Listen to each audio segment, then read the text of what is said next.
దేవుడు చెప్తున్నాడు, యేసయ్యలో ఉన్న ఇంకొక మంచి క్వాలిటీ, సాతాను వచ్చి మిమ్మల్ని గోధుమల వలె జల్లిస్తుంది, జల్లెడ పడుతుంది, గోధుమల వలె చల్లిస్తుంది.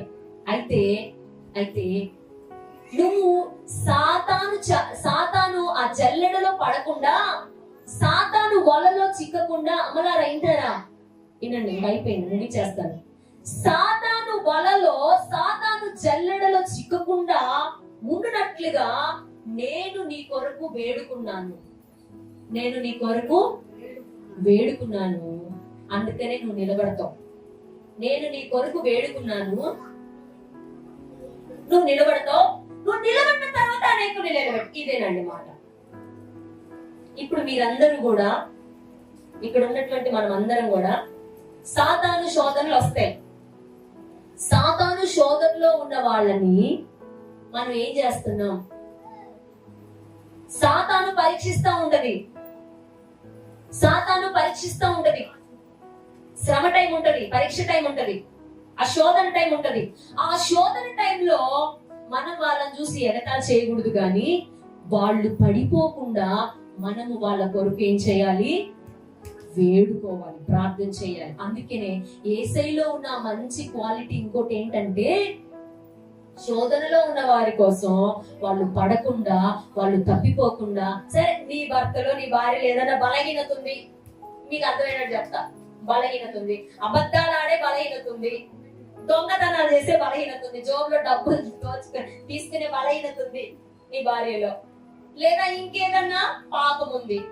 ఆ పాపం చేస్తున్న సమయంలో నీ భార్య లేదా నీ పిల్లలు, నీ ఇంటి వారు చేస్తున్న సమయంలో నువ్వు చూసావు, పాపం చేస్తున్న సమయంలో మీరు చూశారు. అప్పుడు ఏం చేస్తారు? పెద్ద కర్ర తీసుకుంటారు, కుక్కను కొట్టే కర్ర ఉంటది మూలన. నీ భర్త పాపం చేస్తుంటే చూసావు ఏదో, నీ భార్య చేస్తుంటే చూసావు ఏదో, నీ పిల్లలు చేస్తుంటే చూసారు ఏదో. ఏం చేస్తావు అప్పుడు? ఏం చేస్తారు మీరు?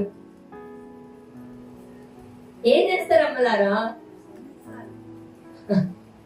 ఇక్కడ చెప్తున్నారులే, ఆ మూమెంట్ వచ్చిందనుకో అంటాం, ఏడుచాలంట. ఆ మూమెంట్ వచ్చేసరికి మూల ఉంటది, ఏంటిది? కర్ర ఉంటది, కుక్కర్ అంటే కర్ర, బెల్ట్ ఏదో ఉంటది.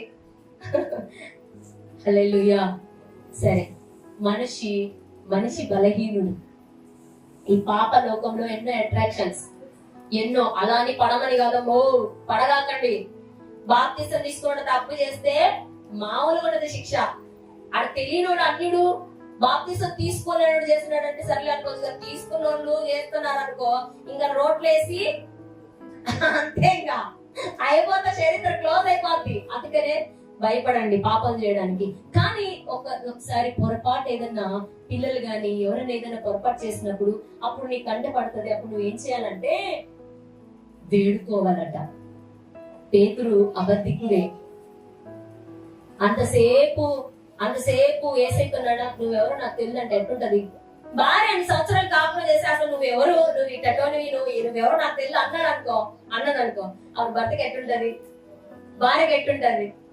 అన్ని సంవత్సరాలు చదివించి, పిల్లల్ని చదివించి ఒక ఉన్నతమైన స్థాయిలో నిలబెడితే, కుమారి డాడీ, కుమారి మమ్మీ అన్నదనుకో, ఎవరు నువ్వు అన్నదనుకో, పిల్లలు ఎట్లుంటదండి మీకు?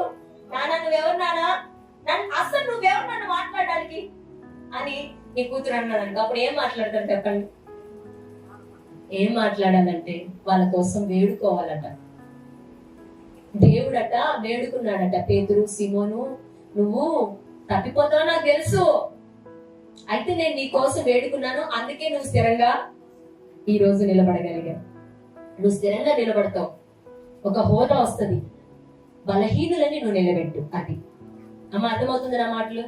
బలహీనంగా నీకంట, నువ్వు బలహీనంగా ఉన్న పరిస్థితులు ఉన్నాయి. నువ్వు బలహీనంగా ఉన్న నీవు ఇప్పుడు ఎలాగా మారుతావు? నేను ఆ రోజు వేడుకున్నా కాబట్టి ఈ రోజు ఎలా అయ్యావు?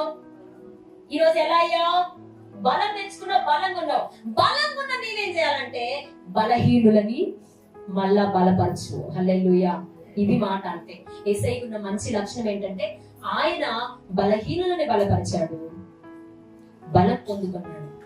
బలం పొందుకున్న పేతురు కూడా ఏం చేయాలంటే బలహీనులని బలపరచాలి. ఈ రోజు ఇక్కడ ఉన్నటువంటి మనం కూడా బలహీనులమే.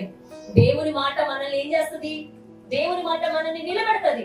నిలబెట్టిన మనము అనేక మంది బలహీనులను ఏం చేయాలి? మనం ఒక హోదాకు వస్తాం, మనం ఒక పొజిషన్ లోకి వస్తాం. ఒక పొజిషన్ కి వస్తానే మన కాళ్ళతో తంతే, ఒక హోదాలోకి వస్తే మనం పై మెట్టు ఎక్కేవాళ్ళే అని చెప్పేసి విర్రవీగితే, బలహీనంగా ఉన్న వారిని పైకి లేపాలి. హల్లెలూయా. ఒక హోదాలోకి వస్తే బలహీనంగా ఉన్న వాళ్ళని పైకి లేపాలి. ఎవరైతే తక్కువ స్థాయిలో ఉన్నారో, నీచంగా ఉన్నారో వాళ్ళని మనం పైకి లేపడం ప్రారంభించాలి. హల్లెలూయా. అందుకనే దేవునికి ఉన్న మనసు ఏంటో చెప్పనా? నీ నమ్మిక తప్పిపోకుండా నిమిత్తం నేను నీ కొరకు వేడుకున్నాను. అలాగే మనకు సంబంధించిన వారు ఎవరైనా తప్పిపోతున్న సందర్భాలు మనకు కనబడినప్పుడు మనం వాళ్ళ మీద పగ పెట్టుకోకుండా, కోపం పెట్టుకోకుండా, యేసయ్యలో ఉన్న మంచి క్వాలిటీ మనలో కూడా ఉన్నట్లయితే ఆ సమయంలో ప్రభువా ఇదిగో నా బిడ్డ ఈ పొరపాటు చేసిందయ్యా, ఆ బిడ్డను స్థిరపరిచయ్యా, బిడ్డ తప్పిపోకుండా సహాయం చేయయ్యా అని యేసయ్య వేడుకున్నట్లుగా మనం కూడా మన పిల్లల కొరకు, మన కుటుంబం కొరకు, మన రక్త సంబంధికుల కొరకు, మన వాళ్ళ కొరకు మనం వేడుకుంటే వాళ్ళను స్థిరపరుస్తారు. వాళ్ళు స్థిరపడటం కాదు, వాళ్ళు స్థిరపడి అనేకులని స్థిరపరచడం ప్రారంభిస్తారు. అందుకనే ఈ క్రీస్తు యేసుకు కలిగిన ఈ మనస్సును ఇక్కడున్న మీరు, నేను, మనందరము కూడా కలిగి ఉందుము గాక.